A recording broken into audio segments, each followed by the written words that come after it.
ఇక ఇదే అంశానికి సంబంధించిన మరింత సమాచారం మా ప్రతినిధి సతీష్ ముఖేష్ గౌడ్ నివాసం నుంచి ప్రత్యక్ష ప్రసారం ద్వారా అందిస్తారు.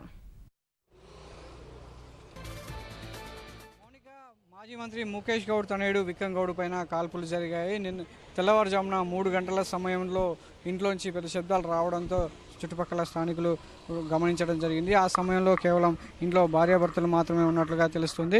ప్రస్తుతం మనం ముఖేష్ గౌడ్ తనయుడు విక్రమ్ గౌడ్ నివాసం వద్ద ఉన్నాము. ఈ కాల్పుల ఘటన ఒక్కసారిగా కలకలం సృష్టించిందని చెప్పొచ్చు. తెల్లవారుజామున జరిగినటువంటి ఈ ఘటనలో విక్రమ్ గౌడ్ గాయపడి ప్రస్తుతం అపోలో ఆసుపత్రిలో చికిత్స పొందుతున్నాడు. తన 2 చేతులతో పాటు పక్కటెంకలకు గాయం కావడంతో ప్రస్తుతం అపోలో ఆసుపత్రిలో తనకి చికిత్స అందించడం జరుగుతుంది. అయితే విక్రమ్ గౌడ్ ఆరోగ్య పరిస్థితి ప్రస్తుతం నిలకడగానే ఉందని చెప్తున్నటువంటి వైద్యులు దానికి సంబంధించినటువంటి చికిత్స అందిస్తున్నట్లుగా తెలుస్తుంది. అయితే ఈ ఘటనకు సంబంధించినటువంటి వివరాల్లోకి వెళ్తే తెల్లవారుజామున 3 గంటల సమయంలో ఈ ఘటన చోటు చేసుకున్నట్లుగా ప్రస్తుతం పోలీసులు గుర్తించారు. దీని మీద దర్యాప్తు విచారణ చేయడం జరుగుతుంది.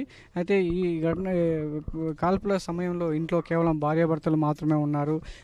రక్తపు మడుగులో ఉన్నటువంటి విక్రమ్ గౌడ్ను తన భార్య సమీపంలో ఉన్నటువంటి అపోలో ఆసుపత్రికి తరలించినట్లుగా కూడా పోలీసులు చెప్పడం జరుగుతుంది. అయితే ఈ సమయంలో ఇంట్లోకి ఎవరైనా వచ్చారా లేదా అనేది కూడా ప్రస్తుతం అనుమానాస్పదంగా మారింది. విక్రమ్ గౌడే కాల్చుకున్నాడా లేక విక్రమ్ గౌడ్ పైన ఎవరైనా కాల్పులు జరపదా అనేది కూడా ప్రస్తుతం పోలీసులు దర్యాప్తు కొనసాగిస్తున్నారు. విక్రమ్ గౌడ్ నివాసంలో అదేవిధంగా డాగ్ స్క్వాడ్తో తనిఖీలు నిర్వహిస్తున్నటువంటి పోలీసులు పలు అనుమానాలు కూడా వ్యక్తం చేస్తున్నారు. నివాసంలో ఉన్నటువంటి సీసీ కెమెరాలను పరిశీలించి వాస్తవాలు తెలుసుకునే ప్రయత్నం చేస్తున్నారు. అయితే దీనికి సంబంధించి విక్రమ్ గౌడ్ను వద్ద ఆయుధం లేదంటున్నటువంటి పోలీసులు దానికి సంబంధించి ఏ విధమైనటువంటి కాల్పులు జరిగాయి, ఇంట్లోకి ఎవరెవరు వచ్చారు అనేది కూడా ఆ కోణంలో కూడా ప్రస్తుతం దర్యాప్తు కొనసాగిస్తున్నారు. ఉదయం 3 గంటలకు జరిగినటువంటి ఈ ఘటన 5:30 ప్రాంతంలో బయటకు రావడంతో అందరూ కూడా ఉలిక్కిపడడం జరిగింది. అయితే ఈ ఘటన ఎవరు చేశారు, విక్రమ్ గౌడ్ ప్రస్తుతం మాట్లాడే పరిస్థితుల్లో లేడు. ఆసుపత్రిలో చికిత్స పొందుతున్న సమయంలో ఈ విషయం ఏ విధంగా జరిగిందనేది కూడా ఎవరికి అంతుపట్టడం లేదు. ప్రస్తుతం విక్రమ్ భార్య కూడా పోలీసులు విచారిస్తున్నారు. అయితే ఈ ఘటనలో కేవలం ఇంట్లో భార్యాభర్తలు మాత్రమే ఉండడం, ఈ మిగతా ఇంట్లోకి ఎవరైనా వచ్చారనే కోణంలో ప్రస్తుతం ఇక్కడ ఉన్నటువంటి ఇంటి పరిసరాల్లో డాగ్ స్క్వాడ్తో తనిఖీలు నిర్వహిస్తున్నారు. అదే కాకుండా సీసీ కెమెరాను కూడా పరిశీలించి ఈ ఘటనకు సంబంధించినటువంటి పూర్వపరాలు తెలుసుకునే ప్రయత్నం చేస్తున్నారు. అయితే మొత్తంగా విక్రమ్ గౌడ్ పైన కాల్పుల ఘటన ఈ ఫిలిం నగర్లో ఉన్నటువంటి రోడ్ నెంబర్ 86లో చోటు చేసుకోవడం ఇక్కడంతా కూడా ఇంటి పరిసరాల్లో కూడా దిగ్భ్రాంతికరమైన వాతావరణం నెలకొంది. ముఖేష్ గౌడ్ తనయుడి పైన కాల్పులు జరిగాయనే కోణంలో మొత్తం తెలియడంతో ముఖేష్ గౌడ్ అనుచరులు కానీ వాళ్ళు కూడా అపోలో ఆసుపత్రికి చేరుకొని ఆయన పరామర్శించే ప్రయత్నం చేస్తున్నారు. ప్రస్తుతం ఇంటి వద్ద అయితే పోలీసులు ఈ కేసుకు సంబంధించినటువంటి ఈ ఘటనకు సంబంధించినటువంటి దర్యాప్తులో ఆధారాలు సేకరించే పనిలో ప్రస్తుతం నిమగ్నమై ఉన్నారు. ఇది ఇక్కడ ఉన్నటువంటి తాజా పరిస్థితి. Vote studio. ధన్యవాదాలు సతీష్.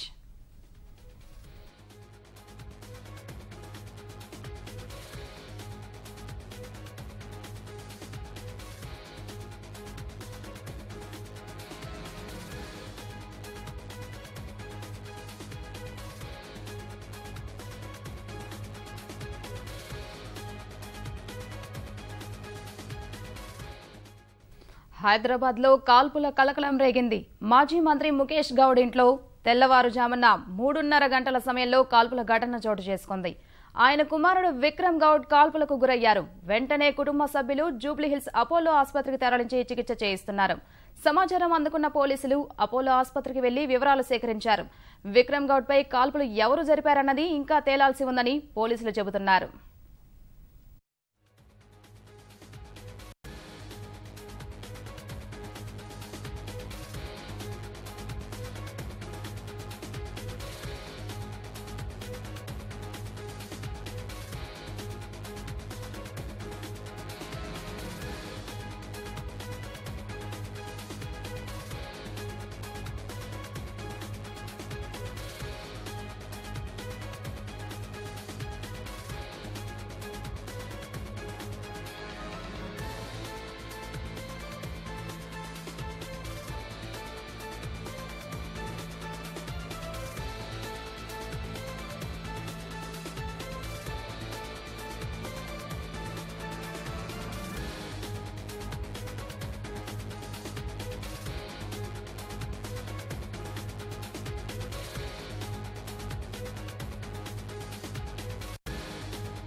హైదరాబాద్ లో కాల్పుల కలకలం రేగింది. మాజీ మంత్రి ముఖేష్ గౌడ్ ఇంట్లో తెల్లవారుజామున 3:30 గంటల సమయంలో కాల్పుల ఘటన చోటు చేసుకుంది.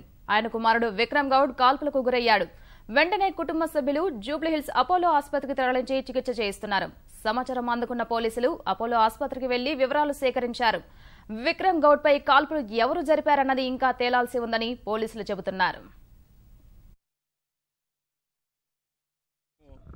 3:30 గంటల ప్రాంతంలో విక్రమ్ గౌడ్ ఆయన సొంత ఇంట్లో ఏదో ఫైరింగ్ శబ్దం వచ్చింది, ఫైరింగ్ అయింది, అతనికి ఇంజురీస్ పడిపోయి ఉన్నాడని అతని భార్యతో సహా అపోలో హాస్పిటల్కు తీసుకెళ్లడం జరిగింది.